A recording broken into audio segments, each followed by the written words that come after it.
Hai guys, di sini kami akan menjelaskan materi sejarah kelas 12 bab 2 tentang faktor penyebab memburuknya ekonomi Indonesia. Sebelumnya, nama saya Dava Putra Ananto dari kelas 12 IPS 5. Dan perkenalkan, nama saya Muhammad Puguh Madani dari kelas 12 IPS 5. Di sini kita akan membahas tentang perkembangan ekonomi pada awal kemerdekaan, tapi memfokuskan atau menitik beratkan pada faktor penyebab memburuknya keadaan ekonomi Indonesia. Kehidupan ekonomi Indonesia pada awal kemerdekaan sangatlah sulit. Hal tersebut disebabkan oleh beberapa faktor. Yang pertama, adanya inflasinya sangat tinggi. Penyebab terjadinya inflasi adalah beredarnya mata uang masa pendudukan Jepang yang tidak terkendali jumlahnya. Keadaan itu semakin bertambah parah setelah tentara sekutu menduduki kota besar dan menguasai bank. Dari beberapa bank tersebut diedarkan uang cadangan untuk membiayai operasi yang mereka lakukan. Saat itu pemerintah Indonesia tidak berani melarang beredarnya mata uang Jepang karena Indonesia sendiri belum mempunyai mata uang sendiri sebagai alat tukar. Untuk sementara waktu, pemerintah Indonesia menyatakan 3 mata uang yang berlaku di wilayah Indonesia, yaitu mata uang The Javas Bank, mata uang Hindia Belanda, dan mata uang pendudukan Jepang. Kelompok masyarakat yang paling menderita akibat adanya inflasi adalah petani.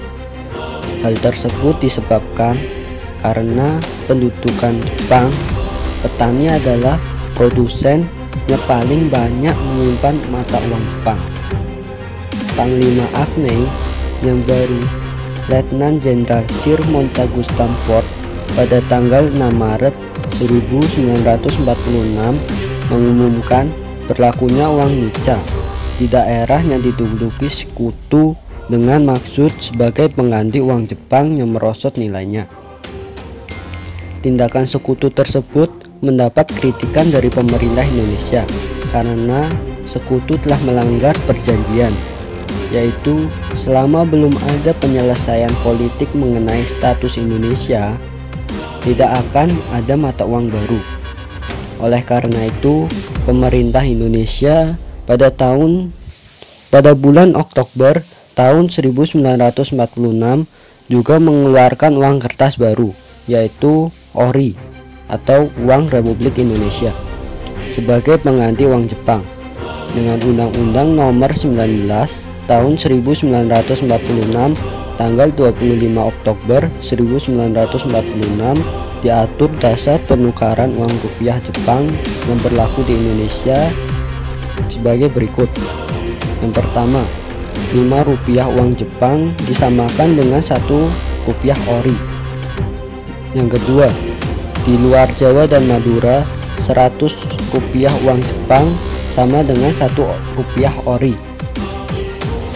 Mengenai dasar nilai Ori tersebut, pada pasal 1 Undang-Undang Nomor 19 tahun 1946 menentukan bahwa setiap 10 rupiah Ori bernilai sama dengan emas murni seberat 5 gram. Untuk melaksanakan koordinasi dalam pengurusan bidang ekonomi dan keuangan, pemerintah pada tanggal 1 November tahun 1946 membentuk Bank Negara Indonesia. Sebelumnya, pemerintah telah merintis pembentukan Bank Rakyat Indonesia yang bermula bernama Sominginko. Semua bank negara ini adalah yayasan pusat bank yang didirikan pada bulan Juli tahun 1946 dipimpin oleh Margono Joyo Hadikusumo. Bank negara ini bertugas untuk mengatur nilai tukar ori dengan mata uang asing. Faktor penyebab yang kedua, adanya blokade ekonomi dari Belanda. Keadaan ekonomi yang sangat sulit pada awal kemerdekaan semakin diperburuk dengan adanya blokade ekonomi yang dilakukan oleh Belanda. Akibat blokade tersebut, barang-barang milik pemerintah Indonesia tidak dapat diekspor. alasan Belanda melakukan blokade ekonomi ada 3. Yang pertama, mencegah masuknya senjata dan peralatan militer ke Indonesia. Yang kedua, mencegah keluarnya hasil perkebunan milik Belanda dan milik penguasa asing lainnya. Yang ketiga atau yang terakhir, melindungi bangsa Indonesia dari tindakan dan perbuatan yang dilakukan oleh bukan bangsa Indonesia. Adapun tujuan dari blokade Belanda tersebut adalah menjatuhkan Indonesia yang baru berdiri atau baru merdeka dengan senjata ekonomi. Akibatnya, perekonomian bangsa Indonesia semakin memburuk dan bangsa Indonesia juga mengalami kekurangan bahan-bahan impor yang sangat dibutuhkan. Untuk menembus blokade ekonomi Belanda, pemerintah Indonesia melakukan usaha-usaha sebagai berikut. 1. Usaha yang bersifat politis. Indonesia mengirimkan bantuan beras sebanyak 500.000 ton dengan harga yang sangat murah pada India. Sebagai imbalannya, India mengirimkan bahan pakaian yang dibutuhkan oleh rakyat Indonesia. Usaha pemerintah ini berhasil.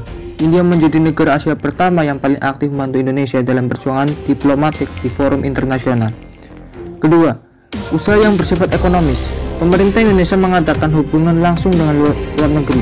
Usaha dirintis oleh Banking and Trading Corporation atau PTC. PTC berhasil melakukan kontak dengan perusahaan swasta Amerika Serikat yang bersedia membeli barang ekspor Indonesia.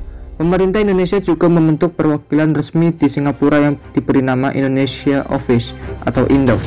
INDOF secara resmi memperjuangkan kepentingan politik luar negeri Indonesia, sedangkan secara rahasia INDOF mengendalikan kegiatan penembusan blokade ekonomi Belanda dan usaha perdagangan barter. Kementerian Pertahanan juga membentuk perwakilan di luar negeri yang disebut dengan Kementerian Pertahanan Usaha Luar Negeri yang dipimpin oleh Ali Jayang Prawiro. Tugas pokok KPULN adalah memberi senjata dan perlengkapan angkatan perang. Tokoh yang terkenal dalam usaha menembus blokade adalah John Lee, Opte Kusno, Ibrahim Saleh, dan Chris Tampil Nawas. Kas negara dalam keadaan kosong. Pajak dan bea masuk pada awal kemerdekaan sangat sedikit sehingga pendapatan pemerintah semakin tidak seimbang dengan pengeluarannya. Penghasilan pemerintah hanya bergantung pada produksi pertanian. Berkat adanya dukungan dari petani, pemerintah Republik Indonesia masih bisa bertahan walaupun kondisi Indonesia sangat buruk.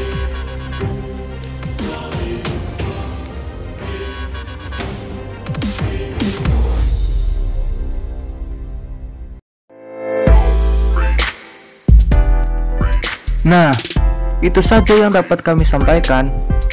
Terima kasih atas perhatiannya. Wassalamualaikum warahmatullahi wabarakatuh. Bye.